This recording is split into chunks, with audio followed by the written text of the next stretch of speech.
What's going on, guys? I thought we'd do a bit of a special one-off video for today, talking a little bit about transfer bans, the process, how it works in the back of my mind, and then something else that I've come across recently within our community. So just to get started, I mean, I'll explain a little bit of the background. We've got 46,000 people in our community.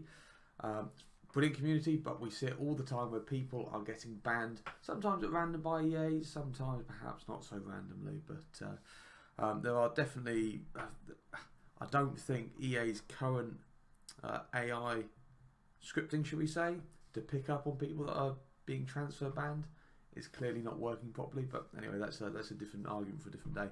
So guys, first of all, what I'm going to start with, I'm going to start off by showing you EA Live. So fellas, first of all, what we're going to start off by talking about is EA Live. Now, if you've ever had a problem with EA or one of their games, you can contact them through Twitter. I don't think you can through Facebook. There's other means of contacting them, I'm sure. And they all recommend that you go through their website. So you log into your Origin account, you go onto the website, you find the problem that you're having, and then often a lot, it will take you through to their EA Live chat service. Sometimes you also get the option to call them, but for today I'm going to show you exactly what happens when you start chatting with them. So to start with, when you press chat now, which is what we're doing here, it opens a little pop-up screen. Now, this is important. This is important. Now, EA say that you are speaking to EA. You aren't. This is what you are now connected to is not EA, and you can see that. It's quite simple to see.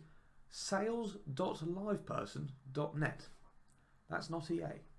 That is a separate company that is used for dealing with basic customer care, basic customer services, and also to help promote companies get better sales as a result. And you can see that. So we've now connected to Redeemer. Hi Redeemer, how are you? I'm not going to actually talk to you today because I've got nothing wrong at the moment. But if you go onto liveperson.com, you can see here exactly who they are. So this explains the commerce, sales, marketing, customer care, which is key, filling your funnel, interactions drive transactions, and right at the bottom here, we've got here. So this is the real reason why EA use them. You get 48% decrease in customer care costs.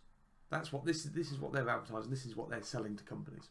Now, what EA do is in effect, EA will go to a company like this and they will say, right, we want to cut our customer care costs. Please manage them for us. We will give you some very, very basic tools. Okay, now, if you have got a transfer ban or you are missing content from your account, these people cannot help you. They cannot physically put anything back onto your account. What they can do is they can fill out a form on your behalf to get sent to the studio to be looked at by someone properly. And at the studio, they will have a much, much smaller team than what you've got through LivePerson.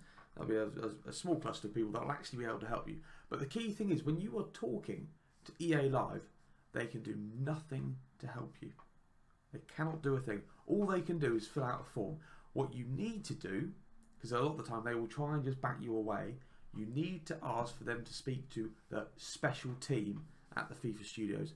They are the ones with the power. They are the ones that are able to change things. Right. Now, the next thing I'm going to show you is, in some ways, it's a little bit upsetting. It's a little bit upsetting because it also shows you how EA, they're just after the money. We all know they're just after the money, but this is further evidence. Now, if you are a Road to Glory player, you don't spend any money on FIFA points. This is gonna wind you up. Wound me up. I spend a lot of money on FIFA. I give away a lot of FIFA points. I spend a lot of FIFA points. Obviously, I make some money through trading as well. But this really, really wound me up when I saw this. So, and this isn't a dig at. I mean, this is a good friend of mine. I won't give you any names for obvious reasons. Now, before we get started, and I'll read through this with you in just a moment. Before we get started, the background to this was he was caught transferring coins. Okay, no denying it. He was transferring coins.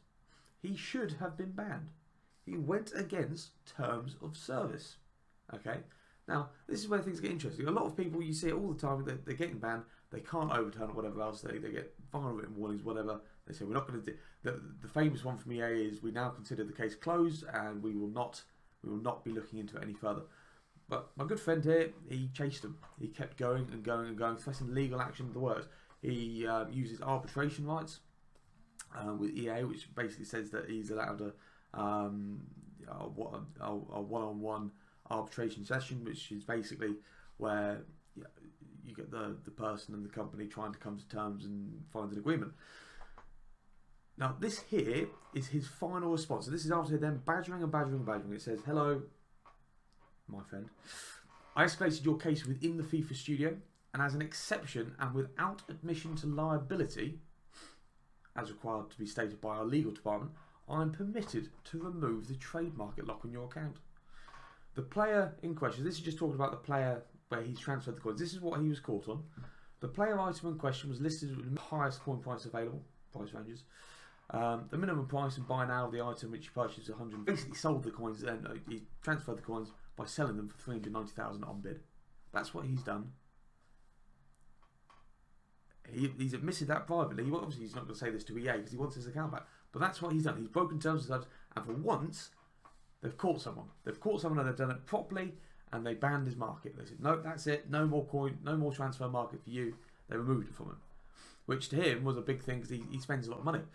Now, you can see here, we're going to go into a little bit more detail down here. Senior FIFA studio colleagues are willing on this final occasion to remove the sanction on your account.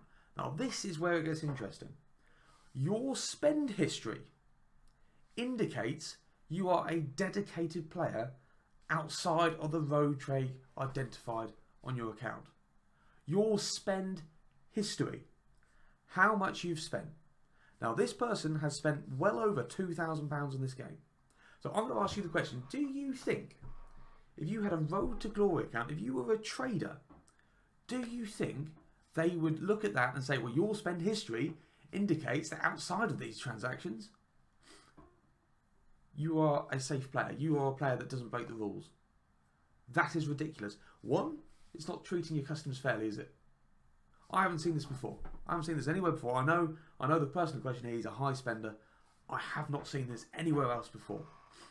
I'm presuming they probably do something similar for YouTubers that spend thousands of pounds on FIFA points. But the fact that they are willing to unban this player purely, in effect, because of how much money he spends, says it all. They are not treating customers fairly. That is ridiculous. Right, they then go on to say you've been made aware clearly what an unauthorised trade looks like, and we've furnished you with the rules of the game. As such, if additional unauthorised trades are detected on your account, blah blah blah blah blah blah blah blah. They're basically slapping the wrist. We're going to let you off. We're going to unban your trade, your transfer market. But to me, it doesn't make sense. It just defies logic. The fact that they would go, they would simply say he spends a lot of money, let him back on. Otherwise, he's not going to spend any more money, is he? That's what it is. I know my friend in question basically turned around to them and said, well, I won't buy any more games. I won't spend any more money. Ladies and gentlemen, money talks. Money talks.